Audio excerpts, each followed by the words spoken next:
Depois do bendito videogame, para não falar o que eu penso daquilo. Cada vez que eu entrava por aquela porta, minha caçula estava lá, mas meu filho não estava mais lá. Aí eu fazia festa com ela, brincava com ela, até que de repente ela cansava ou queria, né, usar algum brinquedo que eu tinha trazido para ela. E eu perguntava, Israel, cadê você? Já vai, pai, já vai, só vou passar de fase. Gente, eu peguei um ódio nessa frase, passar de fase. Que um dia eu estava num evento, Nelson, o pastor falou, pastor Luciano, o senhor ora comigo? Eu falei, claro, pelo quê? Ele falou, não, eu sinto que ministerialmente eu estou para passar de fase. Eu falei, se quer que eu ore, arruma outra frase. Ele não entendeu nada. Eu estava com raiva, eu não podia ouvir aquilo. Um dia eu quase joguei aquele videogame pela janela do andar de cima. O Espírito Santo falou comigo, você lembra da história do videogame? Eu falei, lembro. Essa aí estava fresquinha, quando ele me corrigiu. Estamos falando de fevereiro de 2008. Mas ele me disse assim, pois é, vocês fazem a mesma coisa comigo o tempo todo. Coisas que vocês desejaram tanto, quiseram tanto, pediram tanto. E quando eu lhes entreguei, foi motivo de tanta alegria para vocês. Agora estão roubando vocês de mim. O Senhor me disse, muitos de vocês nessa sala, falando daquela sala da nossa reunião de líderes, prosperaram materialmente e já não tem mais o mesmo coração para mim. Ele me diz, alguns de vocês prosperaram na profissão e na carreira e já não tem tempo para mim. O Senhor me diz, alguns de vocês, incluindo você, prosperaram ministerialmente e o coração já não é mais o mesmo comigo. Amém? Filipenses capítulo 3, esse vai ser o nosso ponto de partida. Nós vamos ler os versículos 7 e 8, mas eu vou pedir que tão logo a gente leia esses dois versículos, você deixe sua Bíblia aberta ou marcada aí nesse texto, porque nós vamos voltar nele em pouco tempo. O texto sagrado diz assim, eu vou ler na Nova Almeida atualizada, mas o que para mim era lucro, isso considerei perda por causa de Cristo.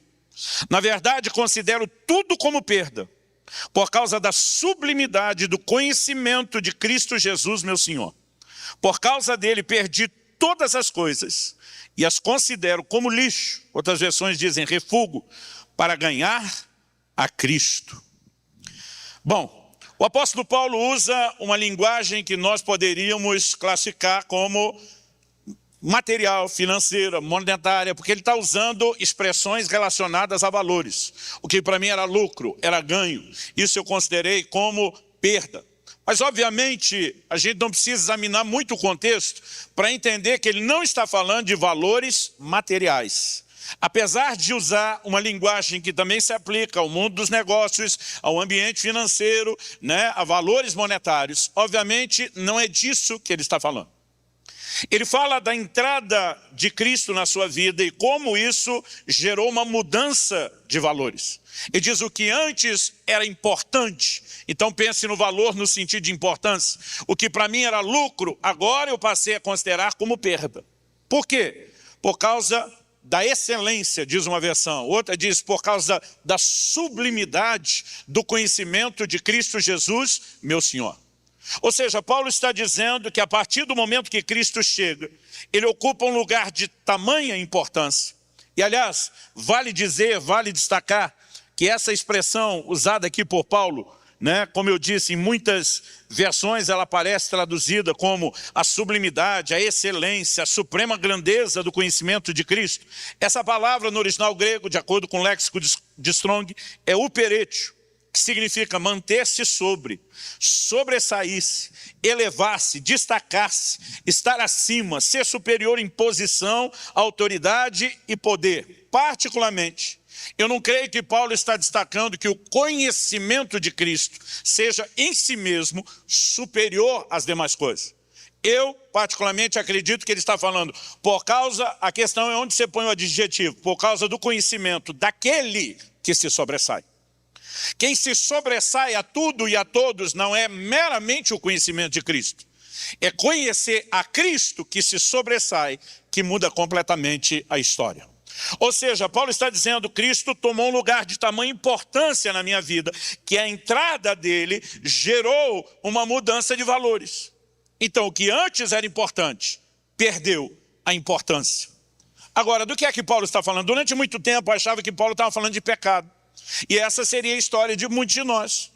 O que para mim antes era lucro, eu dava valor, era importante. As baladas, bebidas, as drogas, as festas. Agora que me converti, meus valores mudaram, então eu entendo que isso foi só prejuízo.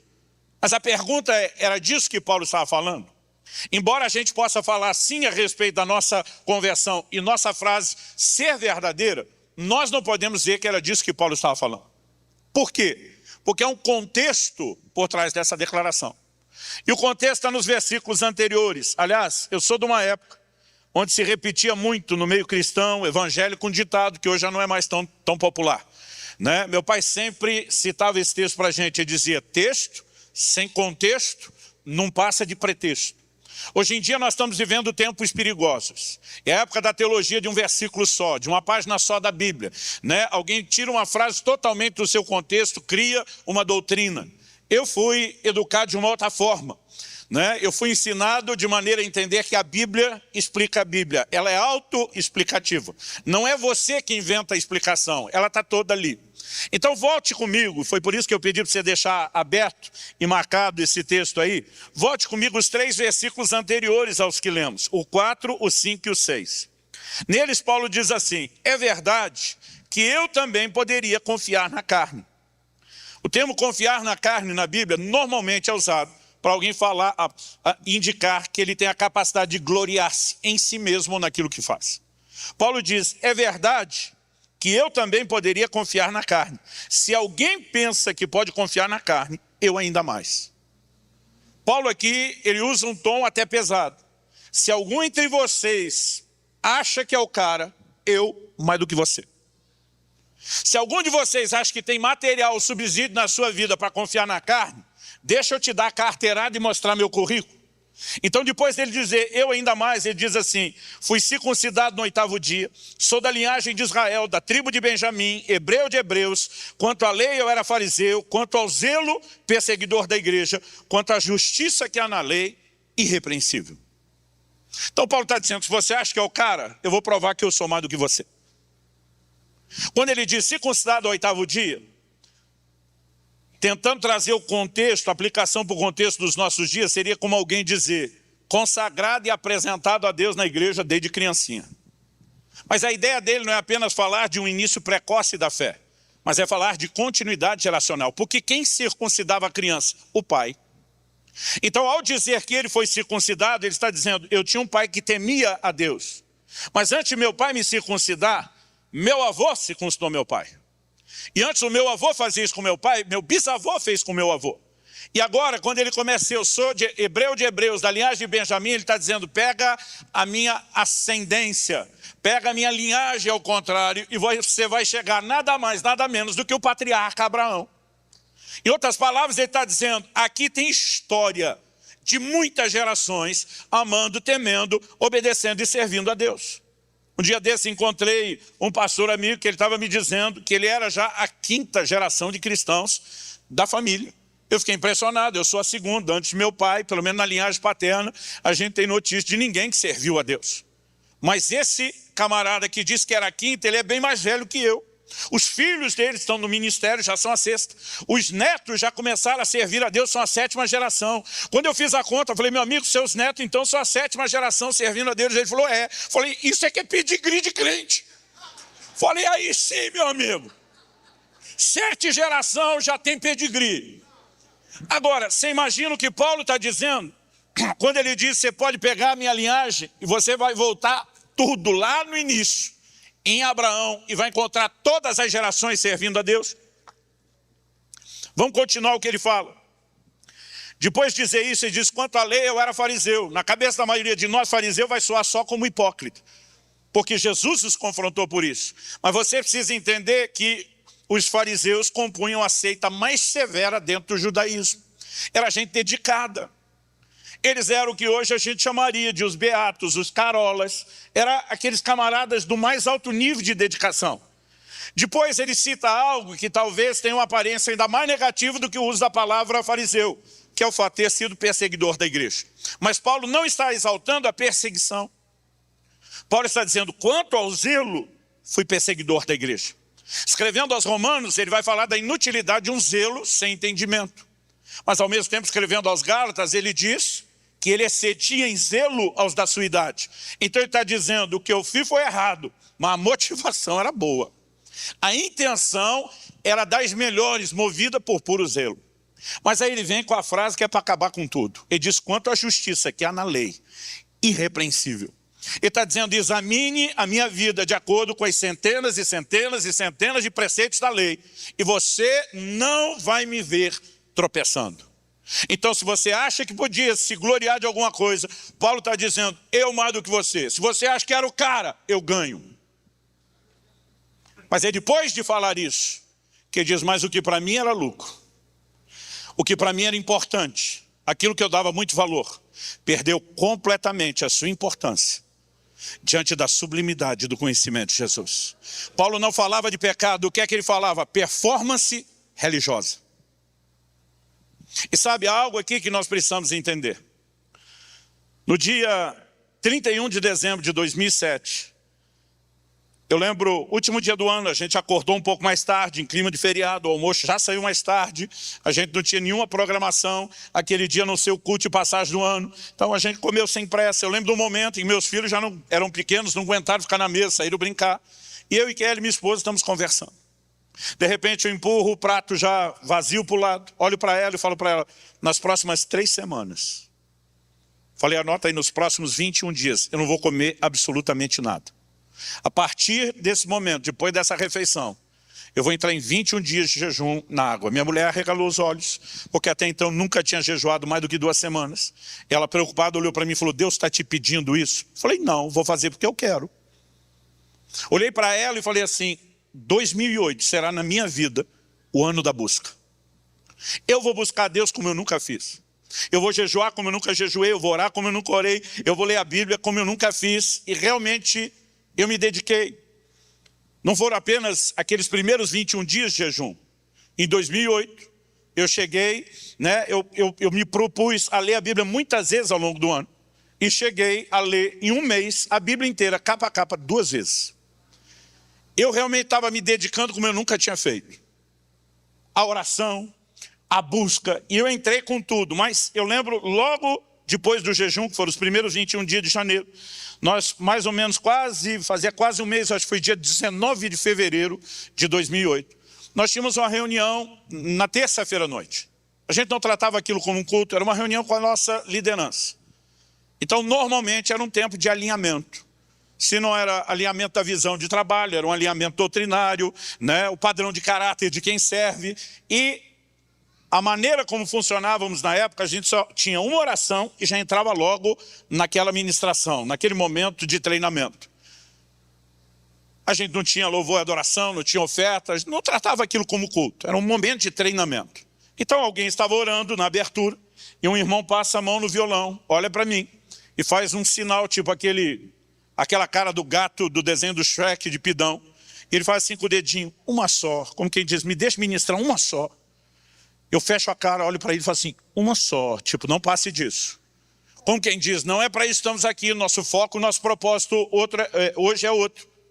E ele pega o violão e ele começa a dedilhar e cantar uma canção do Marcos Witt, que diz, eu te busco, te anelo, te necessito. E até hoje eu não sei te explicar o que aconteceu. Eu brinco que alguém lá no céu apertou o botão que ativa o modo glória da reunião. E eu não tenho explicação para isso, porque num instante, nem se a gente tivesse ensaiado, combinado, coreografado, eu creio que a gente faria tão simultâneo. Num instante, de repente todo mundo começou a chorar. Não foi apenas que a gente começou a chorar. A maioria foi se ajoelhando, se prostrando, eu mesmo me vi deitado com a cara no chão e eu chorava, quase que convulsivamente. Era um negócio intenso. Eu olhava aquela sala e eu ficava me perguntando o que é que está acontecendo. E eu começo a orar e dizer, Espírito Santo, o que é que o Senhor está fazendo? E o Espírito Santo falou comigo, eu estou chamando vocês a um lugar de arrependimento profundo. Pensei, faz sentido esse nível de choro e quebrantamento com um chamado a um arrependimento profundo. Mas eu perguntei para Deus, arrepender do quê? Porque arrependimento tem que ser algo específico. Eu lembro quando eu era criança e meus pais recebiam visitas, na hora de ir embora, as visitas diziam, desculpa qualquer coisa. Eu achava aquilo muito estranho, dizia, como qualquer coisa? Como que você desculpa uma coisa que você não sabe que está desculpando? Ou seja, na hora de arrepender, não dá para você dizer para Deus, desculpa qualquer coisa. Você tem que ser específico. Então eu falei, Deus, do que é que nós temos que nos arrepender? E o Espírito Santo falou comigo de forma nítida e clara. Ele diz, vocês precisam se arrepender por não estarem me buscando como deveriam. Agora, eu queria dizer para você que eu falei para Deus, está certo, o senhor sempre tem razão. Mas me bateu uma indignação que você não tem noção. Eu estava no ano da busca. Eu tinha acabado de fazer o maior jejum da minha vida. Eu estava orando que nem um doido, eu estava lendo a Bíblia que nem um condenado, literalmente que nem um condenado. Porque para eu ler a Bíblia o tanto de vezes que eu tinha me proposto, eu tinha que pagar uma cota de capítulo todo dia, senão a conta não fechava. E tinha dia que era 2, 3 da manhã, eu estava quase dormindo em cima da Bíblia, dizendo, não, vai pagar a cota. E eu estava lá, dedicado, e agora eu sinto que eu estou sendo enquadrado junto com todo mundo, que eu tenho que me arrepender. Gente, bater um sentimento, é lógico que eu não abri a boca. A gente aprende a ter respeito. Desde criança, meus pais me ensinaram a respeitar pelo menos 2 tipos de gente. Quem é mais velho que você tem mais autoridade que você. Deus é no mínimo os 2. Eu mordi a boca, eu dizia, eu não posso falar, mas o sentimento veio com força. É como se tudo dentro de mim queria gritar, se isso não está bom para você, quando é que vai estar? Mas eu não falei. Mas ele ouviu. O que o salmista diz, a palavra ainda não me chegou à boca e tu já a conheces. O que você ainda vai falar daqui a uns anos, ele já ouviu. O que você ainda vai pensar e sentir, ele já ouviu. E apesar de eu não ter falado, eu só dentro de mim dizia, cala a sua boca, não transborde. Não tem como Deus não ouvir.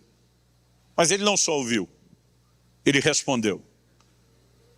E eu sabia que ele estava respondendo aquele grito que eu não soltei, de quando é que vai estar bom para você.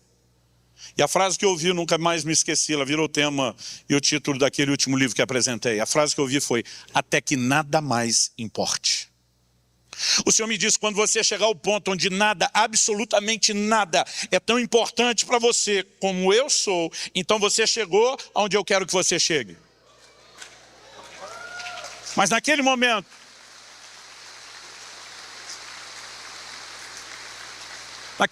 ele me disse, você disse que 2008 seria o ano da busca. E você está quebrando todos os seus recordes, recorde de jejum, recorde de oração, recorde de leitura bíblica. Ele diz, mas isso não significa que o seu coração me deseje mais do que desejava antes. Ele diz, a única coisa que você melhorou foi a performance, não o desejo. E essa foi a primeira coisa que eu entendi aquele dia. Essa disputa ou esse conflito que pode existir entre performance e paixão. Em Apocalipse 2:2, quando o Senhor começa a falar com o anjo da igreja de Éfeso, ele reconhece que a igreja de Éfeso era uma igreja de alta performance. Conheço as tuas obras, teu labor, tua perseverança. Essas 3 frases para mim revelam uma progressão. Obras indica que a igreja era ativa. Mas mais do que só ser ativa, labor já é quando entra no segundo nível, é o nível do cansaço. Mas perseverança, eu de vez em quando falo isso com a nossa liderança, é o terceiro e último nível, é o nível sangue nos olhos, faca no dente. É tipo, nós vamos cair para dentro, nós vamos trabalhar com sem vontade, por missão, por propósito, ponto final. Não importa o ângulo que você avalie a igreja de Éfeso, se pelo livro de Atos, pela carta aos Efésios, pela declaração das cartas do Apocalipse, ou pela história, em todos eles você vai encontrar uma igreja de alta performance. Mas o Senhor diz, tenho porém contra ti que abandonaste o teu primeiro amor. O que é que Deus está dizendo? Performance estratosférica, paixão no chão, no chinelo. E ao que eu e você precisamos entender que requisito para entrar no ministério é paixão por Ele. Jesus pergunta a Pedro, tu me amas?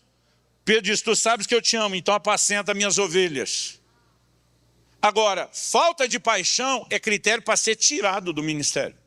Porque ele diz, se você não se arrepender e não voltar à prática das primeiras obras, eu vou tirar o seu candeeiro. Do que é que Jesus estava falando? Em Apocalipse 1, João vê 7 candeeiros de ouro, 7 estrelas. O anjo explica, os 7 candeeiros são as 7 igrejas da Ásia, as 7 estrelas são os anjos ou os mensageiros da igreja. Ou seja, Deus confiou uma igreja àquele mensageiro e disse, se você não resgatar a paixão, eu pego o candeeiro de volta, você vai me devolver a igreja. Porque Deus não está atrás meramente da minha e da sua performance. O que Ele espera é a nossa paixão. Se a performance for efeito colateral, mera consequência, ótimo. Se ela se transformar num substituto, deu ruim. E quando Deus começou a falar isso comigo, eu percebi que, na verdade, eu tinha apenas melhorado a performance. Agora, quando Paulo está dizendo que para mim era lucro, que para mim era importante, ele está falando de performance religiosa. Agora, quando ele diz isso perdeu completamente a sua importância, ele não está dizendo que não haverá lugar para performance. Quando você avalia a vida de Paulo, ele foi um apóstolo que diz, trabalhei mais do que todos os outros. O nível de dedicação, de rendição, de entrega está lá. O ponto não é se tem ou não tem performance, é se ela concorre ou se ela simplesmente complementa a paixão. Esse é o ponto que faz toda a diferença. E quando a gente entende isso, pelo menos para mim naquele dia foi um choque. Por quê? Deus me fez entender uma perspectiva completamente diferente. Por exemplo, em Marcos capítulo 12, verso 30, quando Jesus é questionado sobre qual é o maior de todos os mandamentos, ele responde sem titubear, amarás o Senhor teu Deus de todo o teu coração, com toda a tua alma, com todo o teu entendimento e com todas as tuas forças. Amar a Deus não é uma opção, é uma ordem, é um mandamento.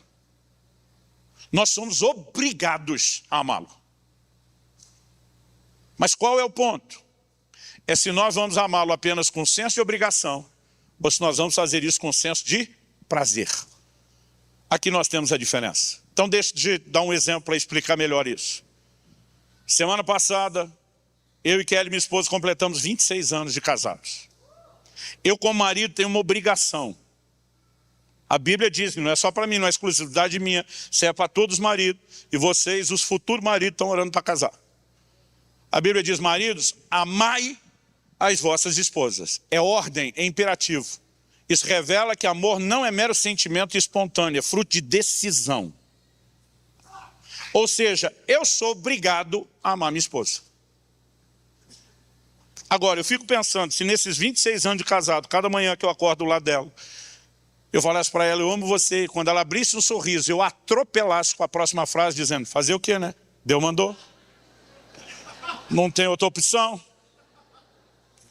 Então, já que sou obrigado, estamos aqui. Vamos cumprir a obrigação.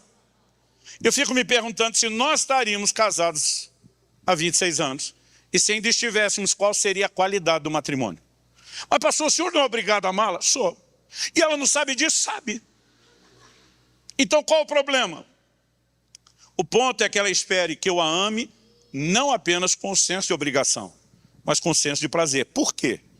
Se eu a amo com mero senso de obrigação, eu não estou valorizando a ela, estou valorizando a mim mesmo.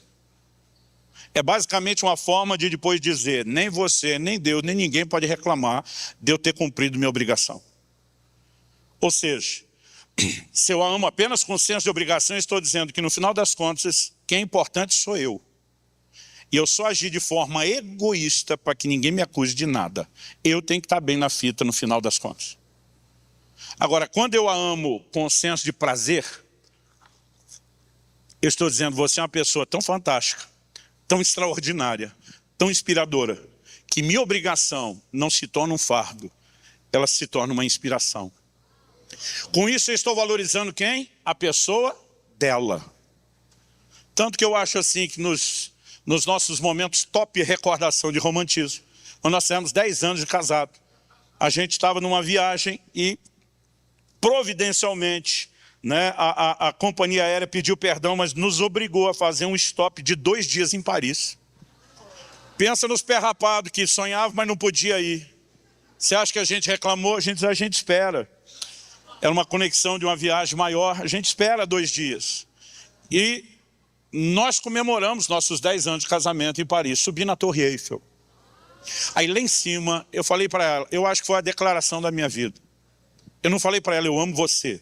Eu fiquei pensando, Deus me ajuda. Esse momento tem que ser inesquecível.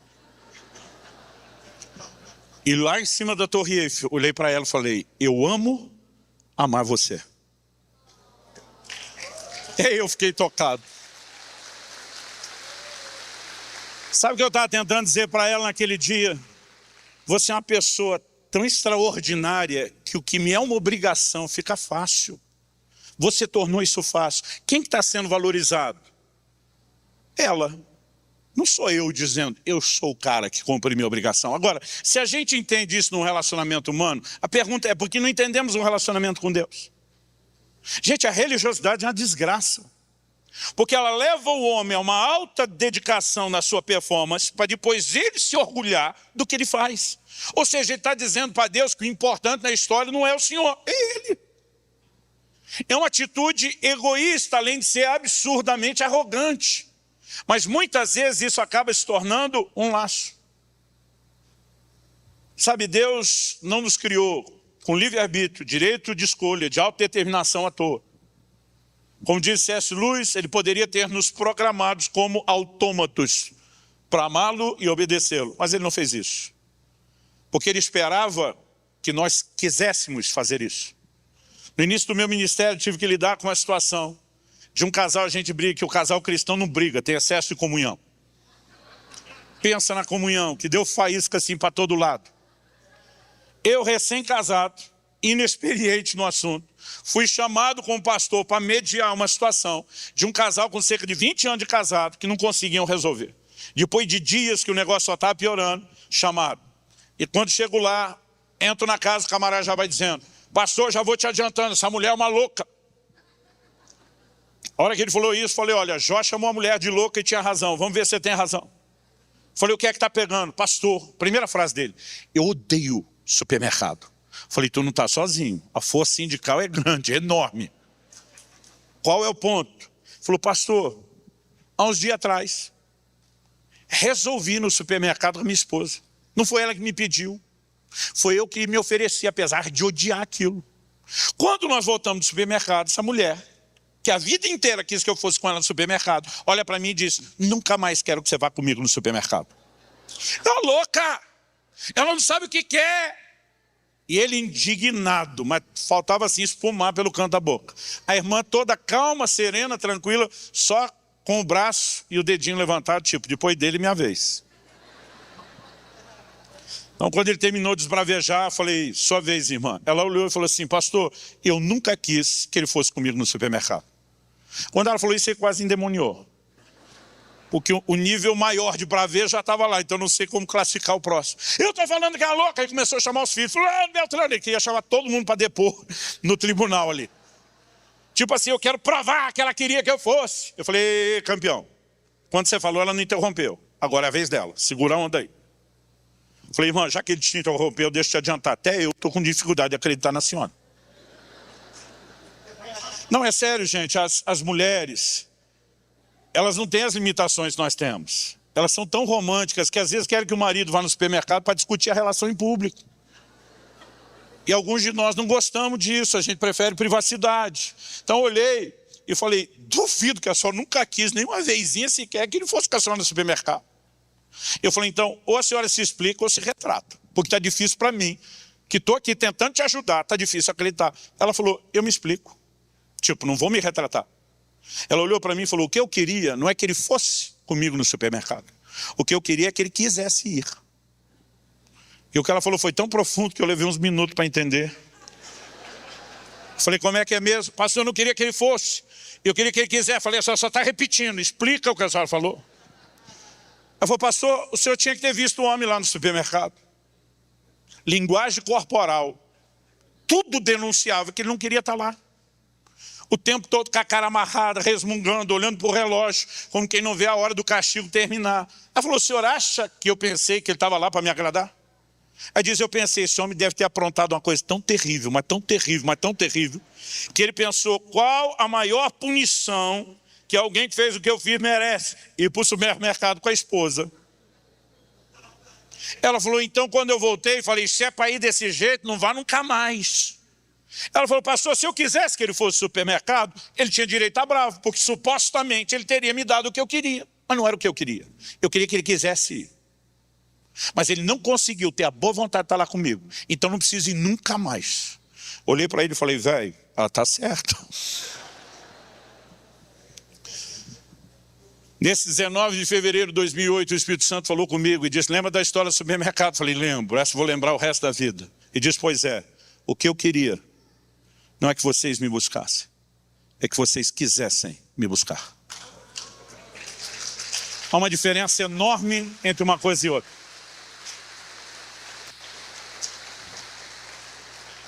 C.S. Lewis dizia, o cristianismo, se é falso, não tem nenhuma importância. Se é verdadeiro, tem infinita importância. O que ele não pode ser é de moderada importância. Porque sabe qual é o problema? Jesus tem se tornado para nós alguém mais ou menos importante. A gente dá importância, mas tem outras coisas que parecem ser tão importantes quanto ele. Alguma coisa está errada com o evangelho moderno. Porque se isso é verdade, ele tinha que ter uma importância maior do que damos. Se não é verdade, não poderia ter nenhuma. O que eu concordo com o Luiz é que não pode ser mais ou menos importante. E a segunda coisa que Deus me fez entender, me corrigiu naquele dia, foi a razão da nossa existência. Ele me questionou aquele dia, qual a razão da sua existência? Fui tentar responder de forma personalizada, o meu propósito, o meu chamado. E o Senhor falou comigo, não é a razão da sua existência como indivíduo. Você como parte da humanidade. Por que é que você existe? Por que é que você foi criado? E eu fiquei tentando lembrar algum versículo que resumisse a coisa e eu não conseguia. Cheguei a pensar em Efésios 1,4, que ele nos escolheu nele, antes da fundação do mundo, para sermos santos, irrepreensíveis. Mas falei, será que isso define? O Espírito Santo falou comigo, abra a sua Bíblia em Atos 17, 26 e 27.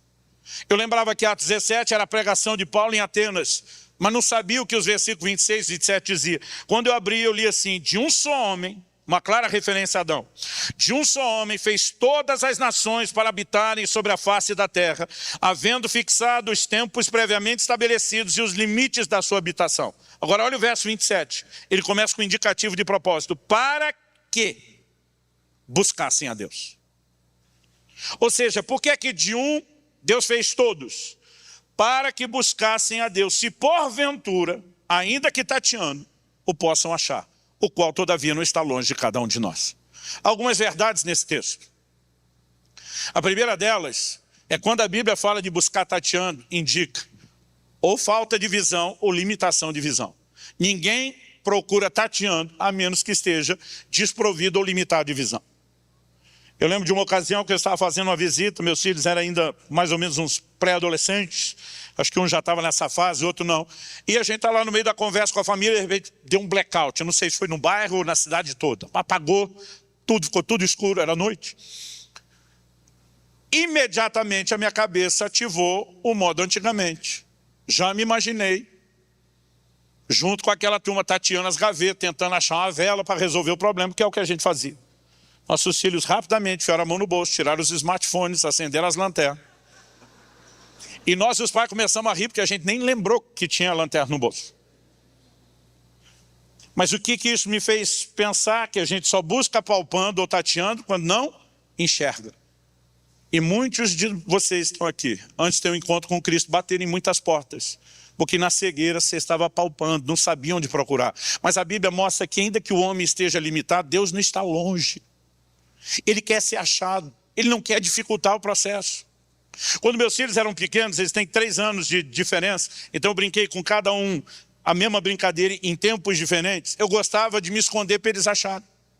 Mas quando eu comecei com eles muito pequenininho, eu tinha que facilitar. Então às vezes eu me ajoelhava na frente do sofá e só cobria a cabeça com uma almofada, e o corpo todo estava para fora. Pensa num corpo que já foi maior do que hoje. Aí de repente eu lembro, vinha lá meu filho, depois de um tempo minha filha, bem brincadeira, achei você, e eu ria, abraçava, mas dentro de mim eu tinha que me segurar, porque minha cabeça queria dizer, quem é que não acharia? Mas eu tinha que lembrar, pequeno, limitado, e eu tenho que facilitar, porque o que eu quero é que me encontre. Guardadas as devidas proporções, a gente pode dizer que Deus faz algo parecido. Ele não está longe, porque como ele disse através de Jeremias, eu serei achado de vós.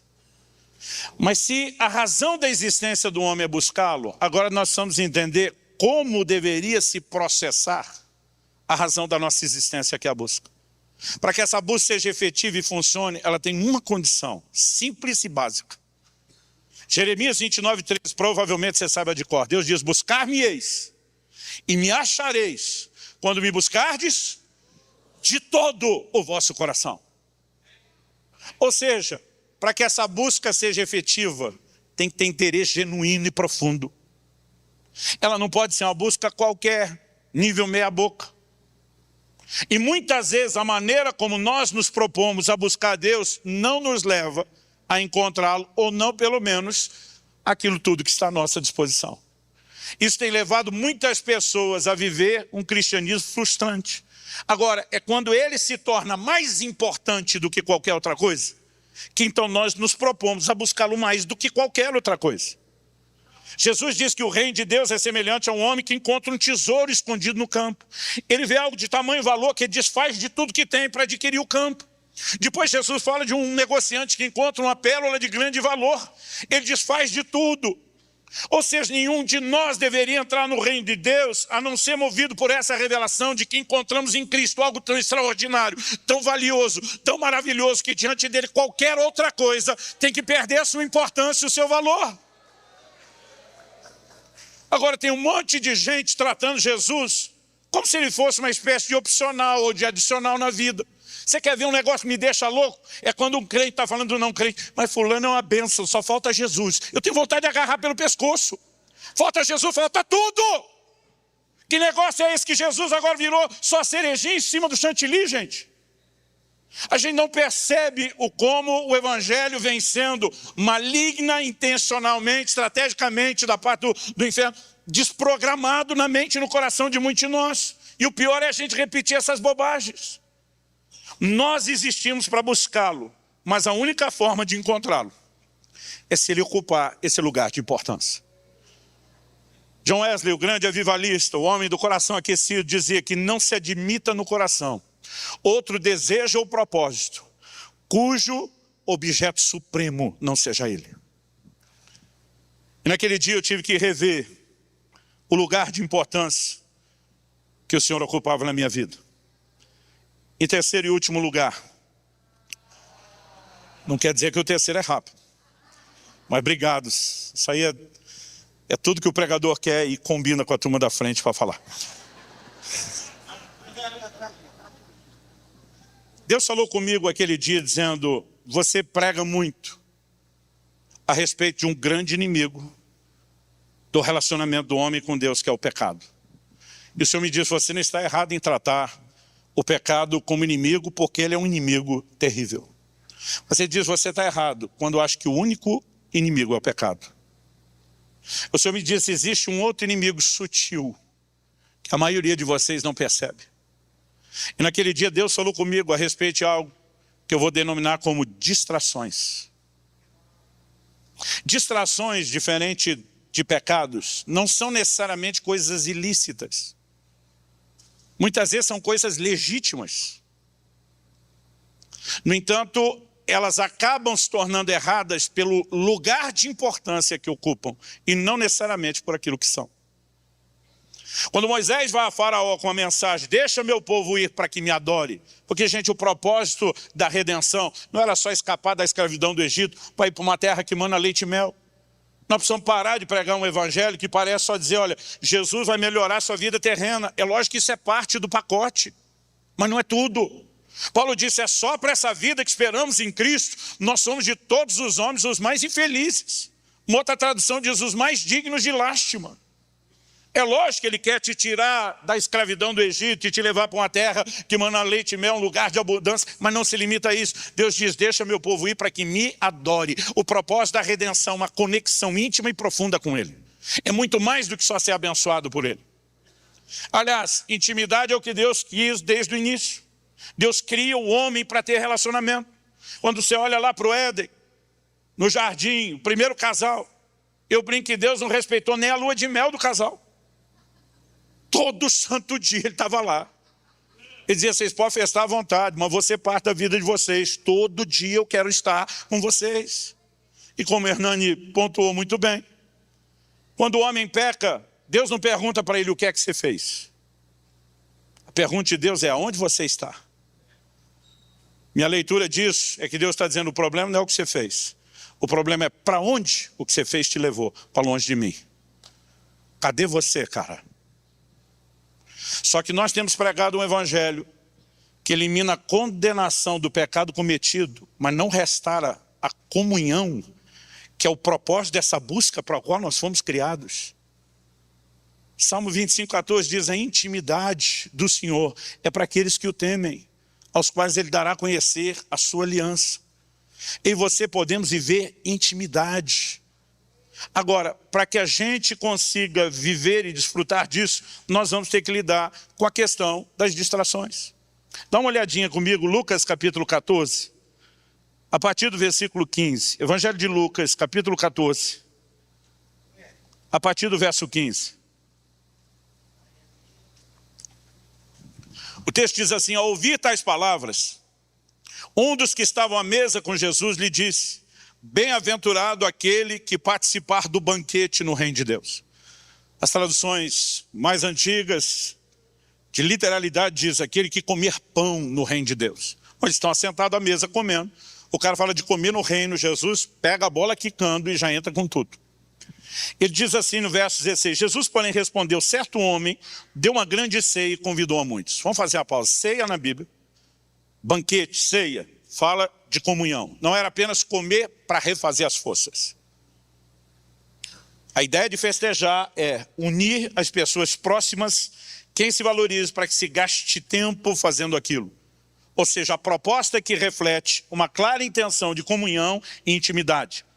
Verso 17. A hora da ceia enviou seu servo para avisar aos convidados: venham, porque tudo já está preparado. Mas todos eles, um por um, começaram a apresentar desculpas. O primeiro disse: comprei um campo e preciso ir vê-lo, peço que me desculpe. Outro disse: comprei 5 juntas de bois, vou experimentá-las, peço que me desculpe. Outro disse: casei-me, por isso não posso ir. Se você olhar as 3 desculpas, nenhuma delas aponta para algo ilícito. Todas são questões legítimas. Comprei um campo, aquisição de propriedade. Imagina um crente hoje. Como é que ele ia tratar a aquisição de uma propriedade? Seja a casa própria, uma sede para os negócios, né? Um imóvel como investimento para locação e renda. Não importa o nível de aquisição, o propósito, a maioria diria: bênção de Deus, resposta de oração, cumprimento de promessa. Nunca, em 28 anos de pastorado, 30 de ministério, vi alguém chegar: ô pastor, coisa terrível, comprei a casa própria. Quem que trata disso como um problema? Todo mundo trata como algo bom. O segundo diz: comprei 5 juntas de bois. Gente, como a maioria de nós hoje não depende de plantar e colher, a gente não pensa que todo mundo tinha que plantar o seu próprio alimento para poder comer, naquela época. Agora, se todo mundo estava envolvido aí no plantio, 5 juntas de bois eram os tratores da época. É mais fácil a gente falar isso no Paraná, uma das maiores potências agrícolas do país, né? Principalmente, quanto mais a gente entra para o interior, o modelo do negócio da agricultura é cada vez maior e mais forte. 5 juntas de bois eram os tratores da época, os New Holland da época. Ou seja, o cara ter 5 juntas de bois para arar, para colher, significava aumento da produtividade. Aumento da produtividade significa mais dinheiro no bolso. Nunca vi um crente reclamar: ô pastor, coisa terrível, estou vendendo mais. Mais do que o normal, acima da média. Todo mundo celebra, bênção de Deus. Cumprimento de promessa, resposta de oração. Isso não dá para falar mal das 2 desculpas, não dá para falar da terceira, porque o casamento é a ideia de Deus. Não é errado casar, errado é a escolha que alguns fazem de com quem casar ou de como viver o matrimônio. Mas o casamento era para ser bênção. Melhor coisa que me aconteceu na minha vida depois de Jesus foi meu casamento. Eu acredito que Deus queria que todo mundo vivesse esse negócio bem. Então não dá para falar mal dele. Mas nem o casamento, por mais divino, abençoado e sagrado que seja, deveria concorrer com o chamado à comunhão. Paulo escreve, e mesmo falando que o marido tem que se dedicar à esposa, a esposa ao marido, ele diz: eu me preocupo que vocês se distraiam na dedicação ao Senhor. Algo que eu e você precisamos compreender é que o problema das distrações é que elas não são coisas erradas, são coisas boas, corretas, que ocuparam um lugar errado. Passaram a ter uma importância demasiada, maior, ou talvez igual àquele que deveria ser o mais importante. Naquele dia, enquanto me corrigia, o Senhor me disse: você lembra daquele episódio envolvendo seu filho? Na questão do videogame. Eu lembro de um dia que eu cheguei em casa com um videogame novo para o meu filho. Ele surtou de alegria. Eu nunca vi ele fazer uma festa igual para nada, nem antes nem depois. Ele corria, ele gritava pela casa, ele se jogava no chão, ele estribuchava, ele vinha me abraçar, me beijava, segurava minha bochecha e dizia, você é o melhor pai do mundo. Aí saia correr, gritar de novo, jogar no chão, e ele ficava repetindo o ritual várias vezes. Eu nunca tinha visto ele tão feliz. Eu, como pai, amei aquilo. Tudo que eu queria era ver o menino feliz. Mas bastou alguns dias para eu ver que eu perdi, para eu checar e descobrir que eu perdi meu filho por presente que eu dei. Até antes da pandemia, por pelo menos 17 anos, eu viajei em média 3 dias por semana. Quinta, sexta, sábado, a maior parte das vezes. Eu estava fora. Domingo a quarta, uma exceção de domingo por mês em média, eu estava fora. Mas no padrão, eu estava em casa e na igreja. A gente já tinha um ritual, a maior parte desses quase 17 anos que eu moro em Curitiba, eu moro perto do aeroporto. Então eu lembro de quando a gente tinha um único carro. Eu chegava, quando o avião aterrissava, eu avisava a minha esposa, era o tempo de eu sair, pegar a mala, ela já estava encostando o carro para me pegar. E por morar perto, ela já avisava meus filhos, estou indo buscar papai. Eu chegava e estava atrás da porta. Quando entrava, era festa de recepção da volta do pai. Depois do bendito videogame, para não falar o que eu penso daquilo, cada vez que eu entrava por aquela porta, minha caçula estava lá, mas meu filho não estava mais lá. Aí eu fazia festa com ela, brincava com ela, até que de repente ela cansava ou queria, né, usar algum brinquedo que eu tinha trazido para ela. E eu perguntava, Israel, cadê você? Já vai, pai, já vai, só vou passar de fase.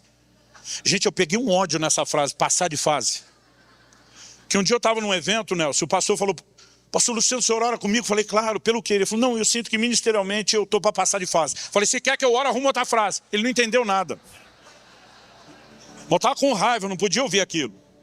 Um dia eu quase joguei aquele videogame pela janela do andar de cima. O Espírito Santo falou comigo, você lembra da história do videogame? Eu falei, lembro. Essa aí estava fresquinha, quando ele me corrigiu.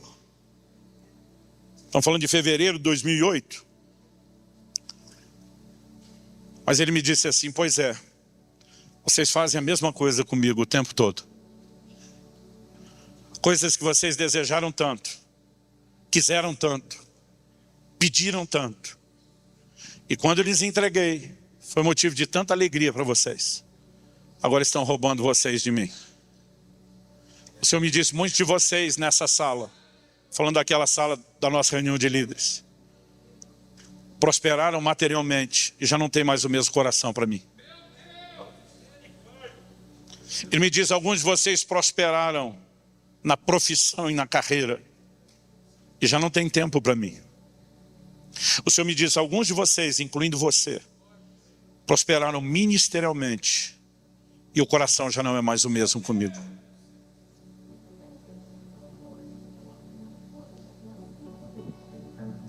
A minha vontade era cavar um buraco e sumir. Mas o Senhor me disse, eu não estou falando isso para acusar você. Ele disse, se você entendesse o quanto eu amo, o quanto eu desejo, a sua escala de valores mudaria. Anos atrás eu tive o privilégio de receber um telefonema. Tinha acabado de ler um livro impactante. Se você não conhece, recomendo que vá atrás e leia. O Homem do Céu, irmão Yun. Histórias recentes da igreja debaixo de perseguição na China. Eu fiquei impressionado com a vida de fé daquele homem. Poucos meses depois de ler o livro e estar tão impactado com ele, recebo um telefonema de um colega de outro estado dizendo, estamos trazendo o irmão Yun no Brasil. Eu falei, o Homem do Céu, disse ele mesmo. Ele falou, vamos rodar em 7 ou 8 estados. E no sul, nós só conseguimos dar um tiro. E pela logística tem que ser o Paraná. Será que você poderia organizar o evento de Curitiba? Eu falei, deixa comigo. Maior auditório conseguimos na época, era para 4.000 pessoas. Conseguimos botar gente em telão do lado de fora, eu não sei quanta gente juntamos aquela noite. Mas eu lembro que quando o irmão Yun chegou, e ele para na porta e ele vê aquela quantidade de gente, aquela muvuca, porque estava tudo apertado, espremido. Ele começou a chorar. Ele disse que coisa linda ver tanta gente reunida num lugar só. Eu falei para o intérprete do lado dele, que conversava com ele em mandarim, Eu falei, eu li o seu livro, você cuidou de quase 1 milhão de crentes lá na China. Isso aqui não pode ser muita gente para você. Ele falou, nossa rede de igrejas nas casas que eu cuidei tinha mais de 1 milhão. Ele diz, raramente a gente podia unir mais de 10 ou 12 para um culto. E tudo de forma secreta e escondida. Ele está admirado com aquilo e eu fiquei feliz de ver a alegria dele. Eu pensei, meu Deus, nem a gente valoriza isso. Mas no dia seguinte, depois de uma reunião com pastores, pela manhã nós estamos almoçando. E ele chorando, olha para mim e diz, o inimigo de vocês aqui no Ocidente é pior do que o nosso inimigo no Oriente. Quando o intérprete traduziu ele, eu falei, não, você não entendeu direito ele. Ele falou, pastor, foi isso que ele falou. Eu falei, não, eu acho que você está equivocado. Eu li o livro dele inteiro. Eu sei o que ele enfrentou lá. Eu sei quantas vezes ele foi preso, o quanto ele apanhou, foi torturado. Ele não pode estar dizendo isso. Ontem ele estava feliz com a nossa liberdade. Aí os dois conversaram de novo em mandarim. E até voltou e falou, ele está dizendo que é exatamente isso que ele está dizendo, mas ele vai te explicar.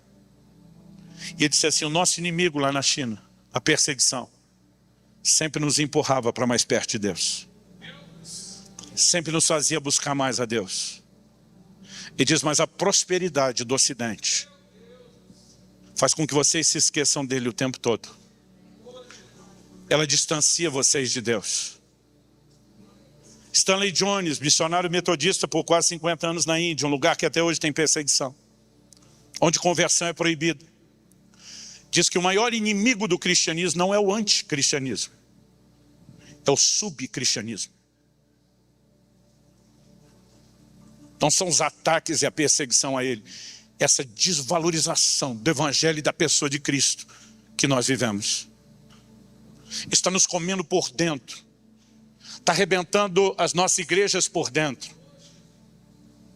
O avivamento tem que começar no coração de cada um de nós, no lugar de importância que Cristo ocupa. Porque hoje, a começar de nós, pastores e líderes, estamos tão desconectados do Senhor, que se vivêssemos o avivamento que Ele quer, a gente estragaria era tudo. Algo precisa mudar no nosso coração. Nós precisamos chegar a esse lugar onde nada, absolutamente nada, nem ninguém, é mais importante do que Ele. Onde os líderes não brigam por posição ou projeção. Onde um Filipe, no meio de um avivamento, quando ouve, vaza, que eu quero que você vai cuidar agora de um, não de uma cidade inteira. Ele diz, sim, Senhor, porque não tem nada mais importante que o Senhor, do que está bem contigo e bem relacionado com o Senhor.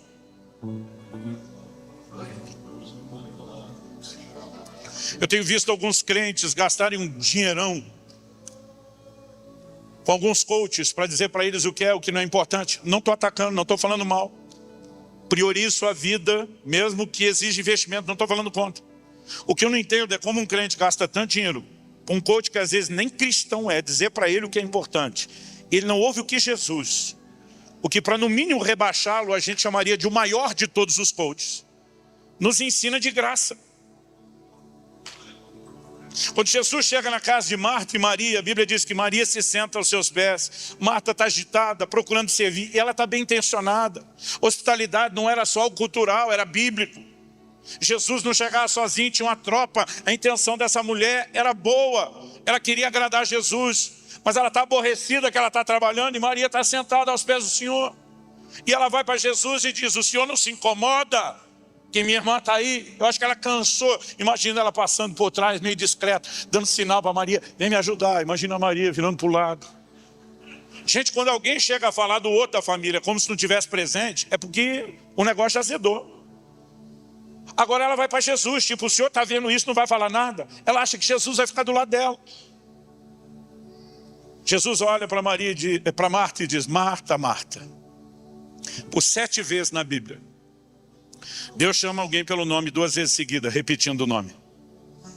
Todas as 7, o que vem a seguir é uma crise que Deus vai tratar.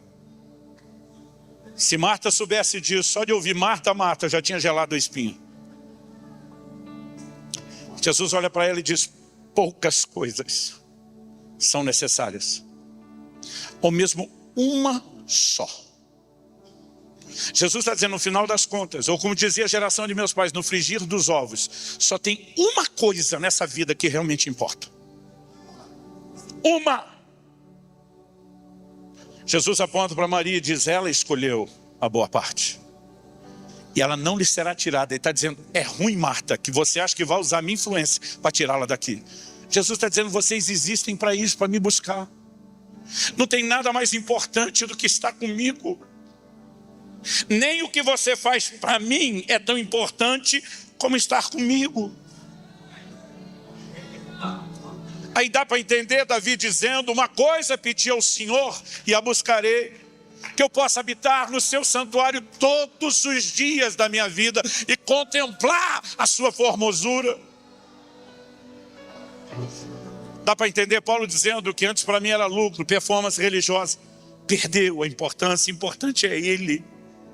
Não há nada, nem ninguém que concorra com o lugar dele. Quando a Bíblia diz o mais formoso entre os milhares, não está falando de mera beleza física. Está falando de revelação, se nós entendermos quem Ele é. Ele é tão extraordinário, Ele é tão atrativo, que diante dele o resto desvaloriza, perde importância. No livro de Cantares há uma oração que nós deveríamos fazer, dá-me olhos de pomba. Se você já andou numa praça, você já deve ter quase pisado em cima de uma pomba. A pomba normalmente ela não tem a visão periférica, ela não enxerga nada. O olho dela, dizem, não é multifocal. Ele só enxerga uma coisa e nada mais. É por isso que às vezes alguém quase pisa nela, ela nem percebe. Eu acredito que a revelação é da igreja e da noiva dizendo para o noivo, dá-me olhos só para ti, para mais nada e mais ninguém. Eu creio que um grande sopro do Espírito Santo varrerá a terra. Mas se o maior evento no calendário de Deus é um casamento, quando o noivo se encontrará com a noiva, faz sentido para você que uma das missões mais importantes do Espírito Santo em preparar a sua igreja não seja apenas nos encher de poder e dons, mas restaurar o amor por Ele, a devoção por Ele.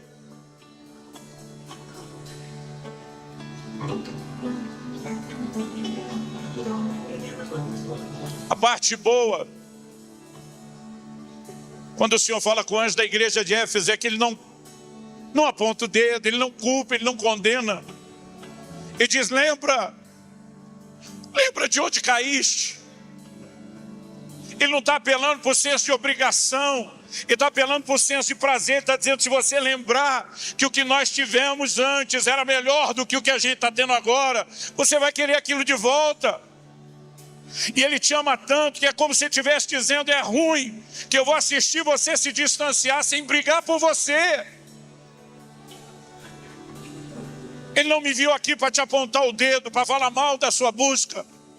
Ele me viu aqui para tentar despertar o seu coração, para dizer para você que Ele te ama tanto, que Ele te deseja tanto, que Ele não vai deixar de lutar para ter o melhor de você e para que você tenha o melhor dele nessa relação.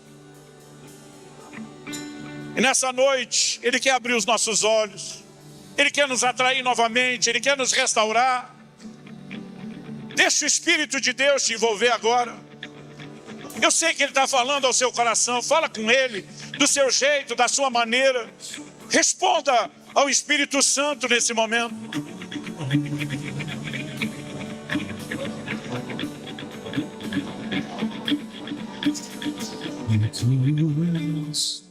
Clique e veja mais vídeos como esse.